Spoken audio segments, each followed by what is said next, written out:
Greetings, everyone, and welcome to the Produce Buzzers podcast. We are so happy you have joined us today, and I think you will be too after the show is over, because you will learn a lot about fresh fruits and vegetables, how to select and store them, how to prepare and cook them, and surprising facts about their history and origin.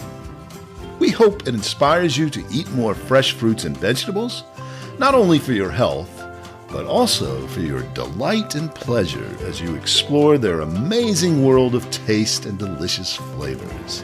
Eating more of them will transform your life in so many positive ways. So settle back, relax, and get ready for another delicious adventure with the Produce Buzzers.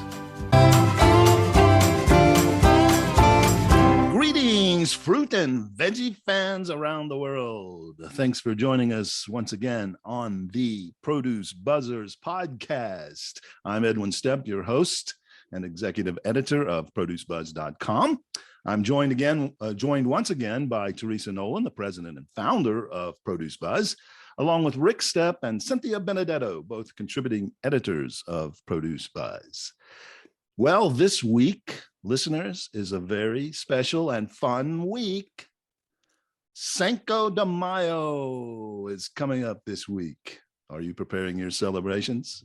100 million Americans celebrate Cinco de Mayo every year, they say. It's quite a bit. And so today we are going to talk about this holiday, why it is a holiday. Most people don't know the reason Cinco de Mayo is celebrated. And we're going to tell you a little bit about that history. And then we're going to talk about those fruits and veggies that star on Cinco de Mayo and give you a little information about them and a few recipes maybe to help make your Cinco de Mayo even more delicious. Well, every year, Americans all across the country put on their sombreros and their serapes and flood the thousands of Mexican restaurants that line the streets of every city and town, from the redwood forests to the Gulf Stream waters. Yes, Mexican cuisine is wildly popular in the United States now, not just in the traditional cities and regions where Mexican immigrants are prominent, but even in the most bland palate Caucasian sectors of the Midwest and the Deep South. This is a trend that has occurred only in the past few decades as Mexican immigrants have spread across the nation. According to a recent survey, Mexican food is the second most popular ethnic cuisine in the United States, just barely behind Chinese food. So no wonder that gringos are ready to go all out, swallowing up 81 million pounds of avocados and downing huge goblets of lime juice tequila, 23 million cases, to honor the colorful culture of our southern neighbors on Cinco de Mayo. 81 million pounds of avocados are consumed on Cinco de Mayo, one day. Unbelievable. But Cinco de Mayo is more than just an excuse to drink margaritas and eat guacamole. Who needs an excuse to do that anyway? The event that began this tribute to the Mexican culture in the long run had more significance to the United States than to Mexico. The U.S. was not involved in the event in any way, but many historians believe if it had not happened, there might not be a United States as we know it today. If you're scratching your head in ignorance, don't feel intellectually inferior. Most Americans do not know the original reason for the celebration of May 5th. A survey conducted in 2016 revealed that only 22% of Americans knew what happened in Mexican history on that mid-spring day to warrant a celebration. Some of you are saying, well, that's easy. It's Mexico's Day of Independence. I've always known that. If so, you are not alone, as that is precisely what most Americans believe. But also, if you believe that, you are completely wrong. Mexico's Day of Independence is celebrated on September 16th and commemorates the day Mexico declared independence from Spain in 1810, over a half a century before the event that inspired Cinco de Mayo. Our May 5th in question was in the year 1862. French forces had invaded Mexico at Veracruz near the end of 1861 and were marching toward Mexico City under the premise of reclaiming Mexican debt that the country had recently ceased paying. But the French had greater motivations than to just get a few francs back in their treasury. Napoleon III ruled France, and he had dreams of expanding the French Empire into Latin America by quickly running over Mexico, which had been greatly weakened by the Mexican-American War and the civil wars which followed it. But Napoleon's forces were too confident, and they met a much smaller but much more determined Mexican army at the small town of Puebla. The date, May 5th. The result, a resounding defeat of the French forces, considered at the time to be the best and strongest fighting force in the world. The victory for Mexico was very sweet, but short-lived. About a year later, the French would return to capture Puebla and march to Mexico City, taking over the country. So why is this event important for the United States? Notice the date, not the May 5th part, but the year, 1862. What was happening on American soil during that year? The Civil War was raging, and the Confederates were winning most of the battles as they moved northward towards Washington, D.C. to encircle it. The Union looked doomed in 1862, and all resources were being consumed to stop the rebels advancing. And while France was officially neutral, they had a great need for the South's cotton, and that neutrality was sometimes tested. And there is no doubt that they saw the advantage for them in a divided American nation, which would assist their plans to be the dominant empire in the Americas. But what a difference a year makes. The Mexican victory delayed the French plans long enough for the war between the states to shift. The Northern forces defeated Robert E. Lee at Gettysburg in the summer of 1863. By all historical counts, one of the major turning points in the war, if not the major turning point. The French took Mexico City just a month earlier than that famous battle, but already the tide had turned enough for the United States to allow it to influence events down south. The French Latin Empire would only last a few short years, and with greater threats arising on the European continent, they realized they could not support the American goals. They began to withdraw by 1866, and the Mexicans retook their capital in 1867. The French support of the Confederacy had been thwarted, and the French Empire never again threatened the United States. So did the Mexican army help save the Union? That is a question which is difficult to answer with a resounding yes, but there's no question that its victory on May 5th, 1862 came at a good time for President Lincoln and those who wanted to preserve the Union. It is ironic that Americans have come to love this holiday, but yet most don't know its true origin and significance for the nation. While the holiday has been celebrated every year somewhere in the US since the Mexican victory at Puebla, the day did not become a hugely popular event until after 1980. It rose to popularity really due to marketers of beer, liquor, and the restaurant industry. It was crafted as a day to celebrate Mexican culture, but the importance for Americans was lost in the fun and the parties. And Cinco de Mayo is not a big holiday in Mexico at all. They do celebrate it, but it's very understated compared to ours. But we are glad it has survived and thrived, and hopefully more Americans will come to realize the greater significance of the day. So get your avocados ready and raise your glasses of Mexican beer and tequila to the Mexican army that stood its ground in Puebla on Cinco de Mayo. Hey, Edwin, great history lesson.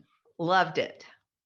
But when you say the word C-I-N-C-O, cinco, not Cinco.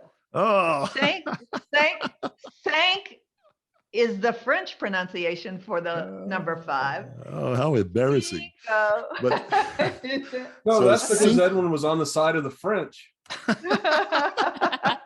Well, it is because I think it is because I studied French and not Spanish. Yes. And I know Yes. la cinq, yes. not la cinq, Yes. la cinq, and that's where it comes from. But I stand Or you corrected. could say go, which is Japanese. Or you could just remember, most Americans think of it as Drinko. Drinko. De Mayo. So, very good. Thank you for that correction. And I apologize to all my Spanish speaking friends out there for destroying the language. And what is what would be the French translation. Cinco, does it, what's the French for May? I've forgotten. Mai, Wait a isn't minute. it? M-A-I? Uh-huh. So it'd be, but they don't say Cinco, they say cinq. It's not Cinco in French, right? It's Cinq de Mayo. No, sink. Cinq de So Mayo. So it doesn't roll off your tongue like Cinco de Mayo. How would you say, Not quite. how would you say 5th of May in French? Cinq de Mayo, right? Did I get that Mhm. right, Teresa? Yeah. So Right. I should let our listeners know that Teresa has degrees both in French and Spanish. So she is the expert here on both of those. But I'm glad you corrected me so we could apologize to our Spanish speaking friends. Okay, Won't the so French be offended? probably they're always offended. No matter what. Actually, for Is that kind of for May 5th, you'd say Cinq May. Oh, You Cinq de wouldn't Mayo. say There's no you don't duh. need duh in there Okay. either. So All right. Okay. Thanks for the language lesson. I'll get it right next time. Now, the star of Cinco de Mayo, at least in the fruit and veggie kingdom, has to be undisputedly the avocado. And we have a verified avocado expert on the Produce Buzzers podcast. Cynthia Benedetto is our expert on avocados, and she's going to tell us today about avocados. Now, as I understand it, Cynthia, the most common avocado variety that you'll find in stores, in fact, it's almost the only variety you'll find in most stores, is called the Hass avocado. Am I correct about that? Yes, it's the variety that is most popular. Yeah, I mean, you hardly see any other varieties now in the grocery store, anywhere in the country. They start out green with a very pebbly skin, but when they ripen, they turn black. So that's the Hass avocado. And why is the Hass avocado more delicious? Because it has more fat, but it's a good Yes. fat. Right. It's the good fat. And I was in Whole Foods yesterday choosing some avocados, and I see some woman come up and she's sifting through it. I start helping her because, of course, I can't help myself when I see somebody fumbling around. And so you're one of I those had nosy. Yes, I am. Like, yeah, I shoppers. can't mind my business. The fact that I bother people in the produce department, and I said, no, that one's on its way out, and that one's not sweet. Yeah, that's good. You're doing a service to the people in the supermarket. I would be too, I think, too shy to say, "Oh, miss, don't take that avocado. It's gonna be terrible." Especially if she was pretty, she'd probably think I was hitting on her, in the grocery store.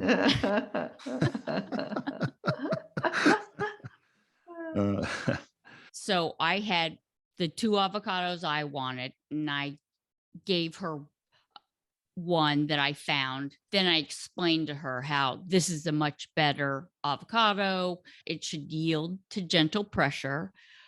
And then I also explained to her what was dehydrated, if it was overripe and it was coming, if you depress on the skin and you can tell that it's coming away from the flesh. I'm like, no, you don't want that. Could you test for ripeness right at the stem area to keep people from smashing it all over? Because it makes you so angry when you get home with an avocado that somebody has bruised all over. The thing is, here's the thing, if I pick up an avocado and it yields to that gentle pressure, if it yields, take that avocado. Don't put it back in. It's going to be a good one as long as the rest of it looks good. I'd like to add, when you're selecting avocados, if you have a reputable store that you shop at, you can almost be guaranteed that those avocados are preconditioned. And this thing of pressing anywhere on the avocado to see if it yields to pressure, I found that I can just pick those avocados up in my hands and just hold them until you know, just by the weight, if they're mature enough, and I know they will ripen. So I would suggest, rather than mashing on every avocado in the produce department, that you just inspect them, evaluate them, take them home. Then if you want to start mashing on the ends after you own them, Yeah, that's fine. So you're the person giving me the stink eye that I'm going through all of them. And I don't use my fingers to depress them.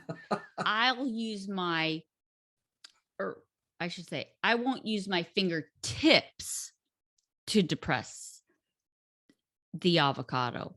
I'll use my whole hand and just a little squeeze, like you would, I don't know, a marshmallow or something. Just a little.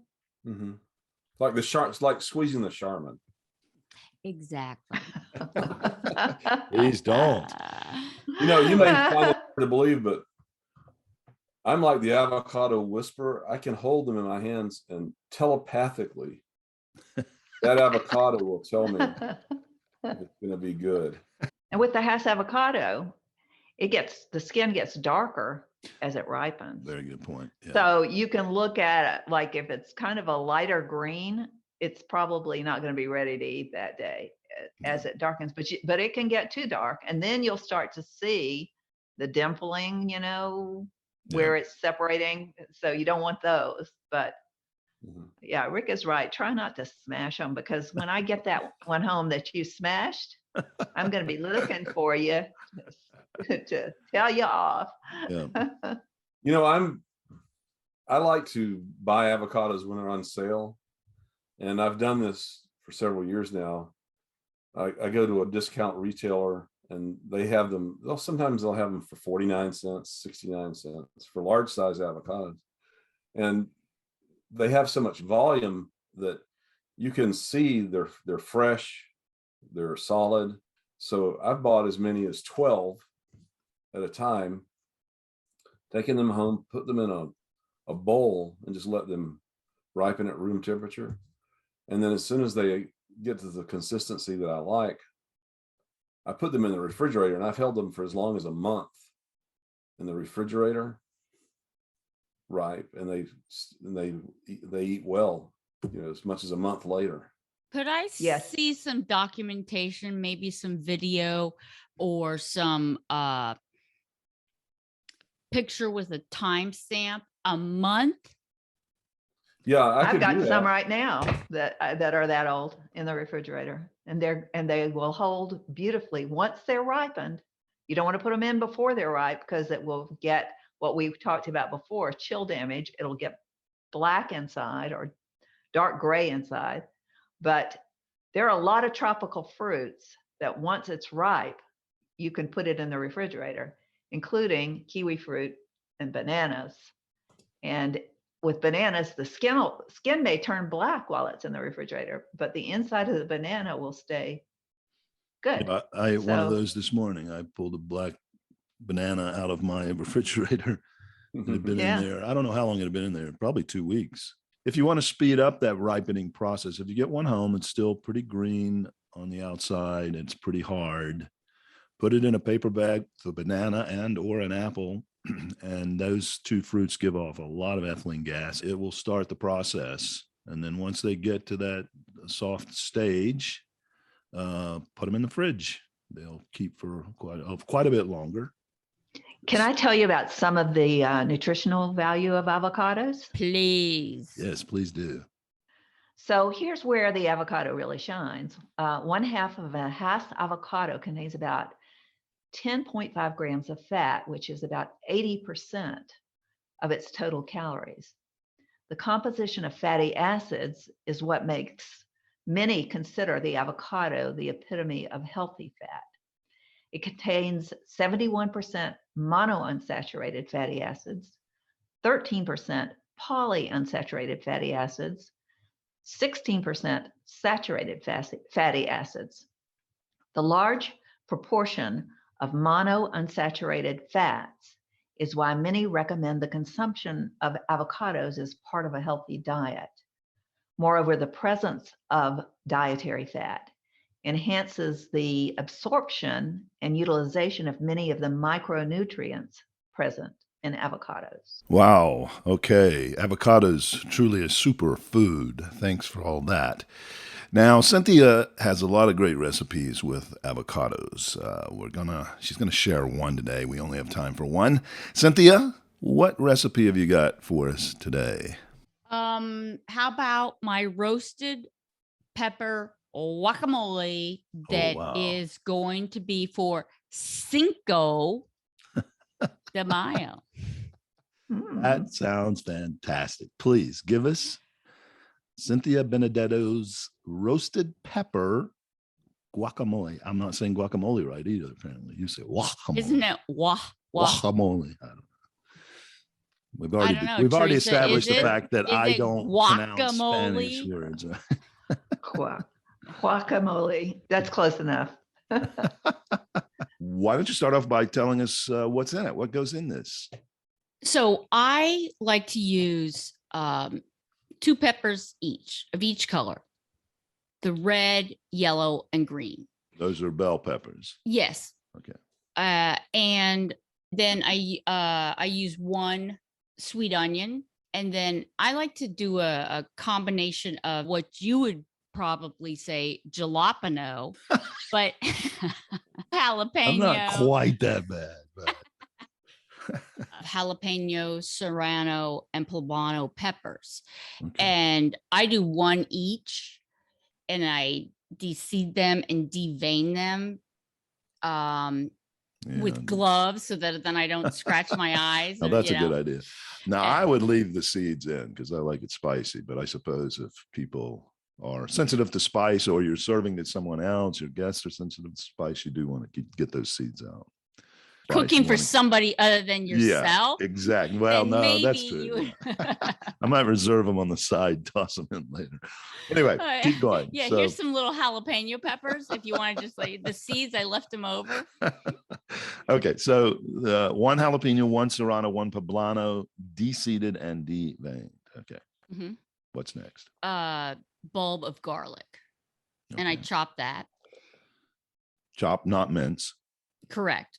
Because it's going to be roasting for 2 hours, and I think to mince, I'm nervous if the Yeah, that would burn if up. the garlic probably. would burn. Yes. 1 whole bulb, not just a clove, but a whole bulb. No, I section. don't want just one section. Okay. Correct. And then I use an oil that has a high smoke point. So I use like a safflower or a sunflower oil. 2 Roma tomatoes, fresh cilantro. I mince that because a little bit of cilantro goes a long way for me. So again, like I might have that on the side. I think that's pronounced cilantro, not cilantro. Teresa, can we have I'm calling my lifeline here. You say cilantro, I say cilantro. Who cares? Let's call the whole thing off. And yeah, ripe. And you say guacamole, I say guacamole. Olé. The juice of 1 lime, kosher salt, and that's going to be, Teresa, of course, would, have no salt in there, but you got to have a little bit of salt. Then I use 4 ripe Hass avocado. Right. Put all the ingredients, the peppers, onion, and garlic in a bowl. And then that's when I add the oil, because when I toss it, it coats evenly, and I find that I use less oil than if I had it in a roasting pan and added it and then tried to coat right. That's coat a all the good suggestion. And I find that I use probably half the oil. Yeah. Then I roast this mixture at 375 to 400 for 2 hours, and every 30 minutes I stir it thoroughly just to so it cooks more evenly, right? Yes. Yeah, right. And then just also like about after the 1 hour mark, it will start to along the edges some of the peppers will start to get black and like burn. So that's another reason why I toss it, just to kind of minimize the burn factor. The last 30 minutes, add the chopped tomatoes, toss it up, let it continue cooking. When it comes out of the oven, I like to transfer it to a bowl pretty quickly, and then add the cilantro, the lime juice, and the salt. I'm not the person who's going to eat raw bell peppers, but with this recipe, the caramelization of those sugars, it is such a sweet, a nice flavor. Yeah, it sounds delicious. You get it. The caramelization really must add a lot. So then you've got this mixture. It's everything except, sounds like everything except the avocados so far. Yes, I don't add the avocados. It depends on if I'm going to serve it right now. Okay, I'll add the avocados. But if I'm not going to serve it till, this evening, then I will wait to add the avocados. Just because when all this stuff caramelizes, it's not it's a lot of those dark colors that have been caramelized. So then you add the avocado, and if they get oxidized, it just is kind of like kind of a weird color palette. But either way, you need to let this mixture cool down quite a bit before you add those avocados. Yes, I don't want hot avocado. You have to let it cool completely. So anyway, so it does require some planning and preparation before you serve it, if you're going to have it right at the right time. And if I'm really on my game, I will make it the day before. Oh, and yeah. No, then you're golden. Yep.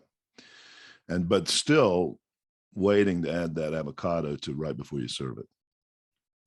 Yeah, a couple hours before. Yeah. Okay. Yeah, because of the oxidation. That does sound delicious. I've got to try it. I'm a pretty purist when it comes to my guacamole. It's just avocados, lime, salt, cilantro, tomatoes. A lot of people like to add garlic and onion. I don't like garlic and onion in my guacamole.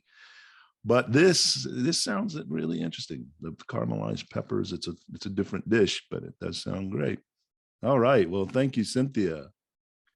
Avocados, our avocado expert, has taught us a lot about avocados today.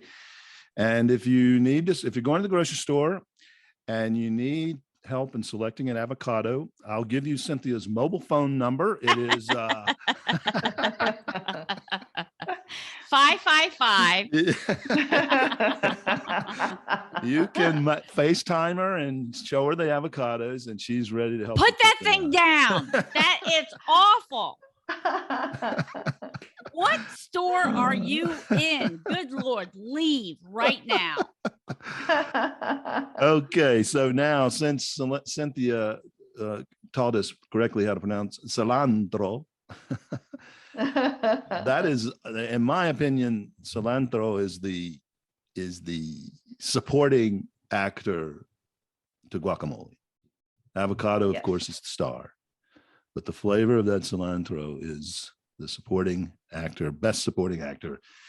And Teresa really understands a lot about cilantro and puts it in everything, even on her ice cream, I think. But, well, I kind of hold back on the ice cream a little bit, but I love it in a lot of foods, I'll tell you. It's an herb from the fresh leaves of the coriander plant. So it's which is actually a member of the parsley family. And it's also known as Chinese parsley and Mexican parsley.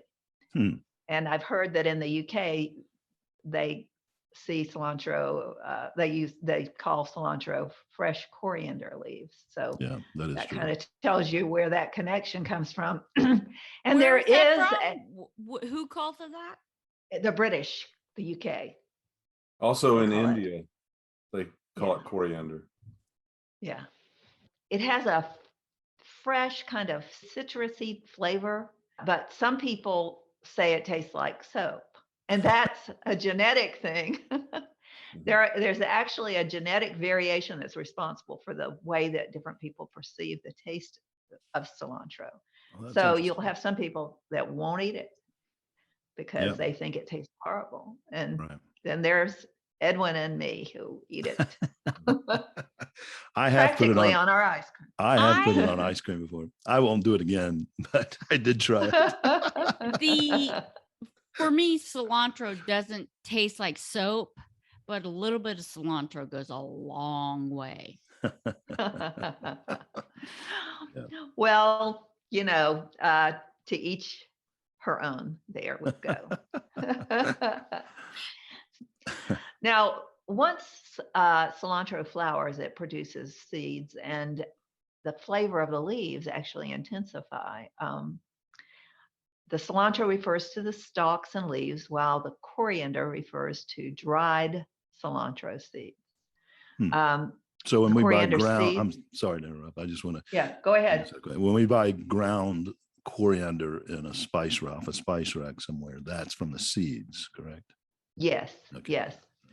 And coriander seeds have their own health benefits. Cilantro has incredible health benefits, but coriander also has its own health benefits. It's very low in calories, but high in antioxidants, along with vitamin K and vitamin A. And that helps protect the body from damage caused by free radicals. Oxidative stress is linked to a wide array of degenerative diseases, including cancer, heart disease, arthritis, Alzheimer's, macular degeneration. And so, if you're taking care of someone with any of those things, this might be something good to add to their diet. If you're eating foods that might cause intestinal distress, it can actually help your stomach. It's a good thing to take for your stomach. So if you're getting a spicy food, throwing the cilantro in may actually help counteract that, the way your stomach would react to it. That's interesting. That's probably one reason why, like Mexican cuisine and others, Indian cuisine, they use a lot of the cilantro, and they tend to be very spicy. So maybe that's why they went together well. Mm-hmm. The taste is, and maybe they just primary. like it. Yeah, the taste is the primary reason. It can actually calm your nerves and improve sleep quality because it has a natural sedative property. Cilantro extract produced the same anti-anxiety effects as Valium without the dangerous side effects. So, I've never noticed that I feel very zen after I eat it, but maybe, maybe I do. And maybe that's why I like it. Ooh, I'll get my fix. I've got a question. Can you dry it and smoke it? Oh, no. Yes, Well, you can. There's no question you can do that. Whether it would be a pleasurable experience. Oh. Oh. Yeah, I think you could dry it in the microwave. I don't Exactly.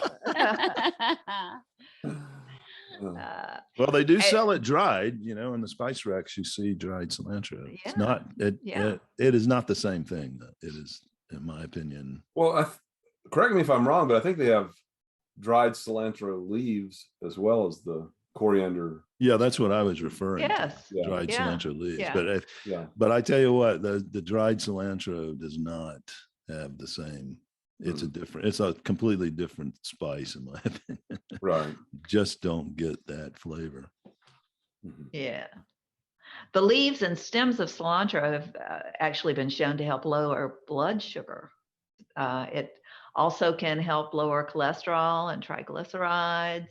Some studies with rats showed that the cilantro improved the memories of rats. So, hey. Yeah, we had something else in a previous episode about something improving the memories of rats, and I just wanted to know how they actually measure that. Yeah, Well, And you- I think maybe I'll it They just, has asked- I think I'll They just asked the do a rats, puzzle. hey, rat, where were you yesterday? What did you do yesterday? Right. What was your phone number when you were a kid? That I can remember. Don't ask me to tell you what my husband's phone number is now. Right. So you want to make when you buy it that you look closely at it to distinguish it from flat leaf parsley, I've because done that it is. before. Yeah, I All always you have smell to of it. do is- Exactly. I was just gonna say, smell it. Right. Right. The cilantro leaves are more rounded with jagged edges, and parsley leaves are pointed. So you want to make sure it's not wilted. When you get it home, rinse it really well, and then treat it like it's a flower. Put it in a container of water and put it in the refrigerator. And it will last longer that way. Yep, You can add it. I do that often, and it really extends the life of it. And I change that water every now and then. If you're not using it all up at once, I drain it and put it in fresh water. Yep. You can add it to soups. I put it in my beans when I make do the pressure cooker and cook black beans. I throw in onion and cilantro, and it really gives it a nice flavor. Put it in salsa, of course. Blend it with lime and use it to flavor fish. I came up with a avocado honey cilantro dressing that is just an avocado, about a fourth of a cup of cilantro, the juice of a half a lime, a cup of garlic, which I chopped very finely, minced it really, and then 2 tablespoons of honey, and just mix them all together. Mash your avocado so it's sort of smooth. Add the others in, and okay. Well, I'm looking forward to Cinco de Mayo because I'm going to be healed of a lot of ailments Yeah. with all these great foods. But you'll be waiting a know long it. time for Cinco Now, de Mayo. yeah. Did you hear the way he pronounced it, Teresa? You didn't go after him. Cinco Mayo. de Mayo. What is that? What is Cinco de Mayo, Rick? Well, it has It's something the to do with 5th of mayonnaise. during that war with the French. They sunk a ship called the Mayo, so that's where they get the term. Or it was loaded with mayo. Think of the Cinco de Mayo. May I please have? I need a bibliography on that, please. It was a tanker ship loaded with mayo. Cinco de Mayo. Okay, enough of this silliness. We're getting too silly again. But thank you, Teresa, for all that info on cilantro. So delicious and so healthy. Okay, the other undisputed supporting actor, maybe even the star, it can almost be the star as well, or co-star along with avocados, is limes, because limes seem to go into everything in the Mexican cuisine, especially margaritas. But it's also very important in the guacamole, and lots of other Mexican dishes. Rick is going to tell us about limes today. Rick, what have you got to tell us? Yes, in fact, on Cinco de Mayo, nothing is more Thank you very much. fresh limes, as Edwin mentioned. It's a key ingredient in margaritas, guacamole, salsa, and of course, with your Mexican beer, you have to have it as a garnish. Oh, that's right. Squeeze that juice into the beer, and nobody is going to celebrate Cinco de Mayo without a drink.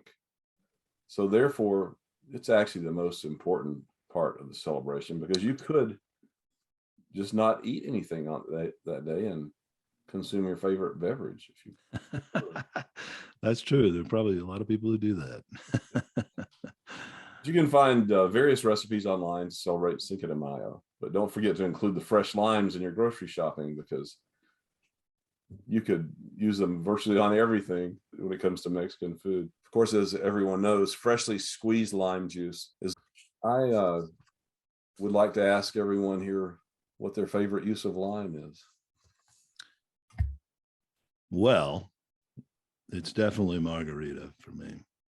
Mm-hmm. How about you, Cynthia? I guess a key lime pie. Yeah, good answer. Mhm. That comes close second to me. Key lime pie is my favorite dessert.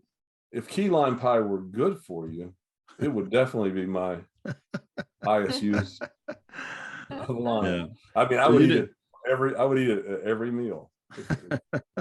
Me too. And I do sometimes, like until it's gone. How I about you, use lime Teresa? mostly in cooking. If I make something like fajitas, I put lime over the mixture of chicken and vegetables. That really gives it it's a great substitute for a salt. Mm-hmm.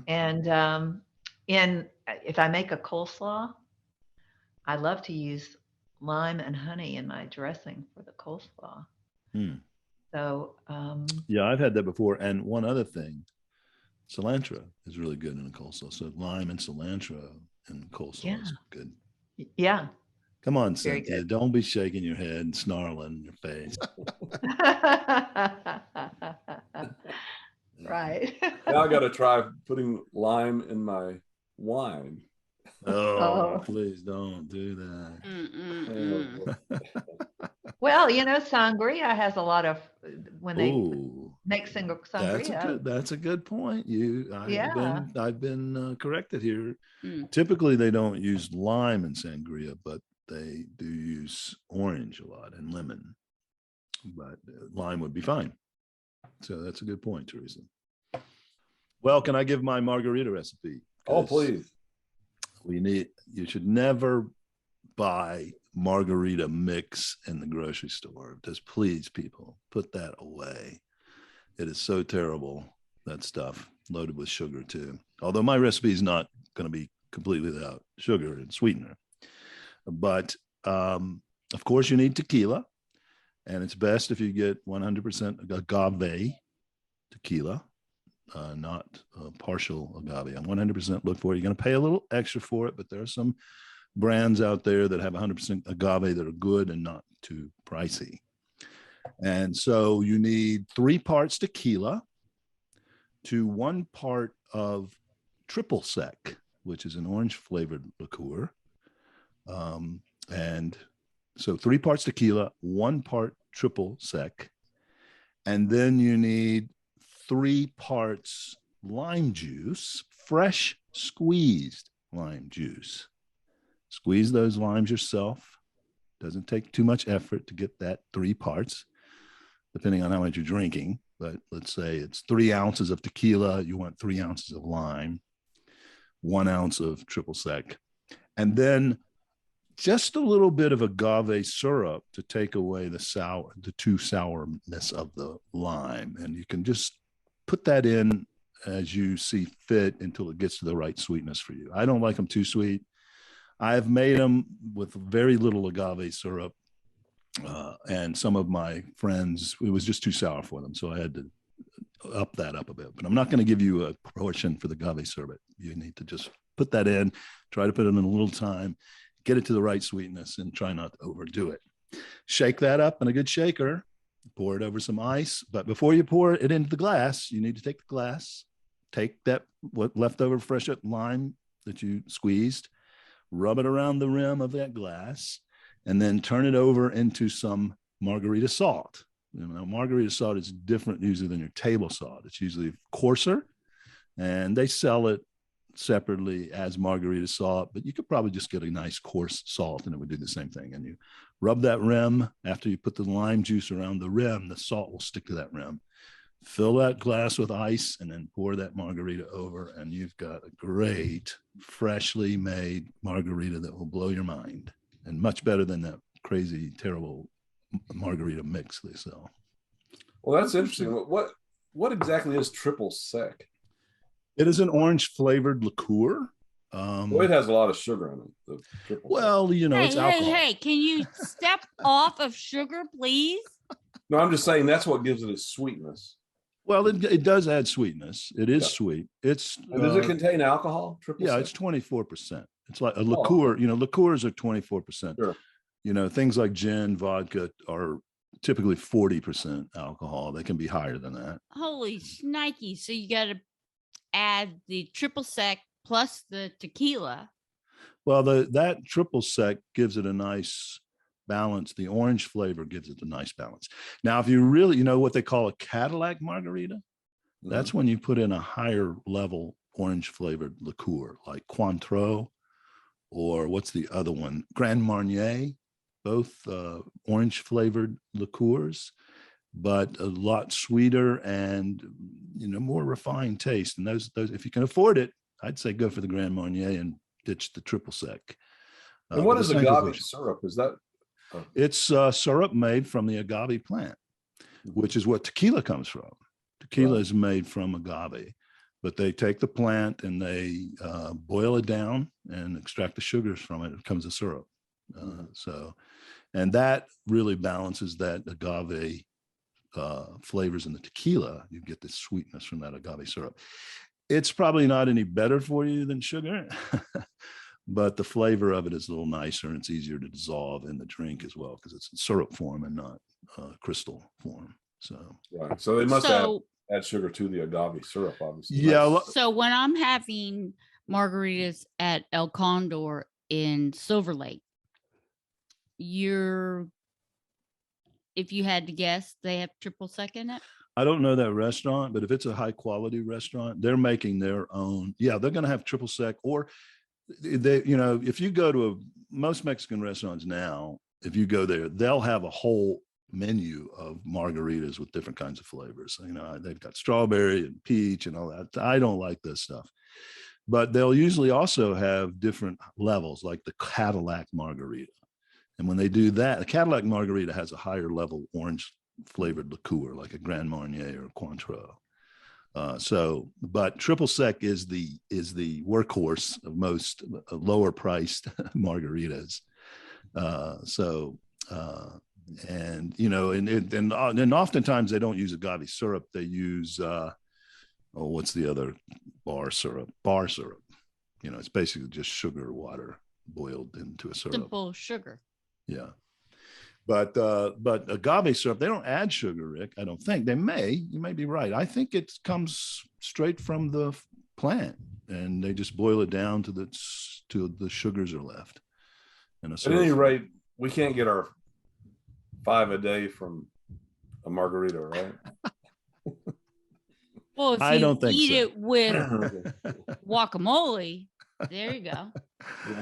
Yeah, that's true. But not in the margarita itself, unless you consider 5 servings of lime your 5 a day, which I don't think count. Well, we could do the margarita smoothie and take that margarita you just made and then add it in the blender with our 5 fruits and vegetables for the day and then drink it as a smoothie. Well, there you go. I guess if you want tequila in your smoothie. But oh, by the way, where there's a will, he's going to never find a way. You can, people out there, you can drink your drinks anyway, and hats off to you, but I never drink a blended margarita, the frozen ones. Those are terrible. Stay away from those. And don't ever put them in the microwave. Yeah, you get a headache if you eat those frozen ones. Yeah, that's true. But something happens to the combination of flavors when you put that ice in and then blend it to the ice, becomes like a slushy, not a smoothie, but like a slushy. Mm-hmm. I don't know. It just changes, to me, it changes the flavors somehow. Right. Teresa had something to tell us, I think. I was just going to say, when you're talking about the triple sec, the word sec in French means dry.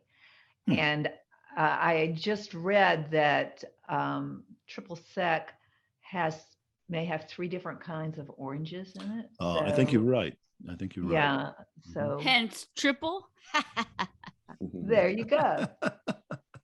Does it taste dry to you? Is it a dry taste when you drink it? No, it's sweet. It's very sweet. It's like a very sweet liqueur. I've never drunk. Yeah. I was going to say, he can't discern it when he's sucking down those margaritas. and to be honest, I don't think I've ever poured a little glass of triple sec and drank it.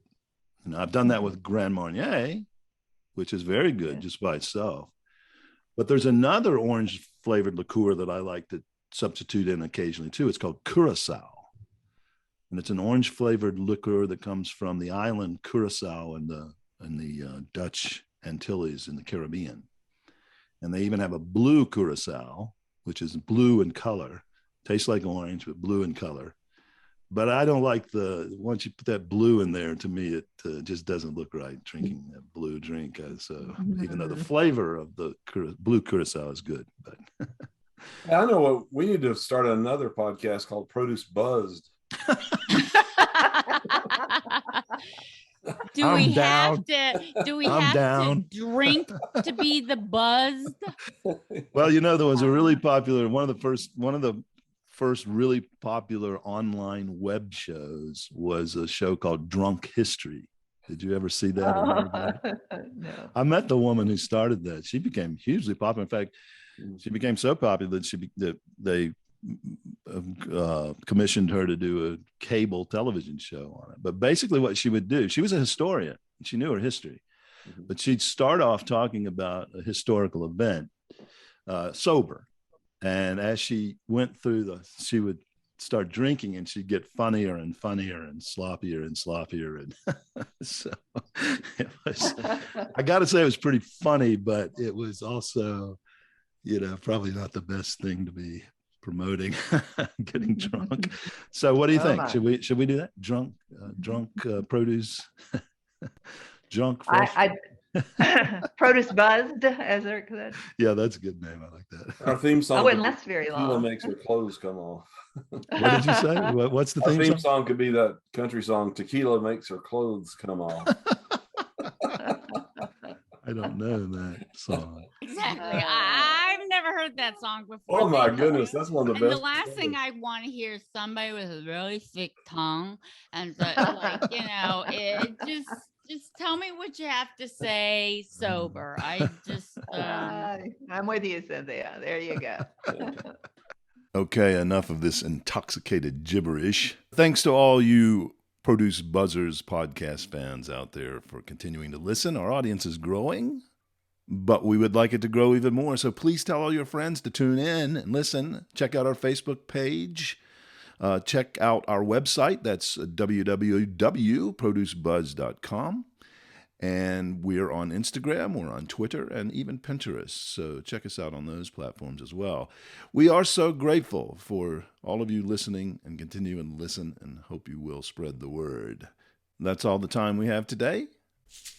Well, thank you, listeners, for tuning in to the Produce Buzzers podcast, brought to you by Produce Buzz, a gathering place for lovers of fresh fruits and veggies. We hope you were entertained a bit and educated a lot about fresh produce. Be sure to join us next time, and please tell your friends to do so as well. Like, share, and comment on our Produce Buzz Facebook page, and check out our website at www.producebuzz.com.